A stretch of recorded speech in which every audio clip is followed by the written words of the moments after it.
hindi ako beauty expert para mag-recommend ng mga beauty product and also cosmetics kasi nga hindi nga ako marunong magkilay or mag kung ano-ano. Pero as a mom working from home, need ko at least magkaroon ng kulay ang aking mukha sa Zoom video. So, sa experience ko, the darker much better. Kasi hindi naman na-figure out sa Zoom na medyo light. Kapag light yung nilagay mo, sa Zoom video, hindi masyadong kita na ano. So, parang pale yung itsura mo. So, pag ako nag-Zoom video, ang gamit ko talaga mga dark colors. Para kita nila na fresh, maganda ganun kahit stress.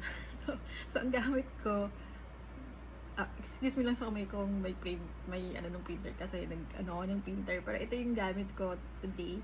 Ayan siya with yung may glaze kasi ano siya matte at saka meron pang glaze. So ito yung itsura niya, ganyan siya. Tapos ito naman yung kabila. Ayan, ito yung kabila. Ayan, so ganyan yung itsura niya. Tapos sabi nila transfer proof daw to. Kasi kuha lang ako ng tissue. Pwede natin tissue. Transfer proof daw to. Sa transfer proof niya. Ay, bakit gano'n nag-transfer? So, nila transfer ko. Pero, okay na din. Bakit gano'n? Bakit saan nag-transfer? Sabi sa ano nag-transfer. Pero, hindi nag-transfer. Pero,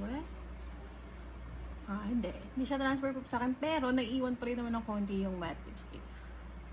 Ewan ko bakit sa iba hindi nag-transfer to. Ba't sa akin?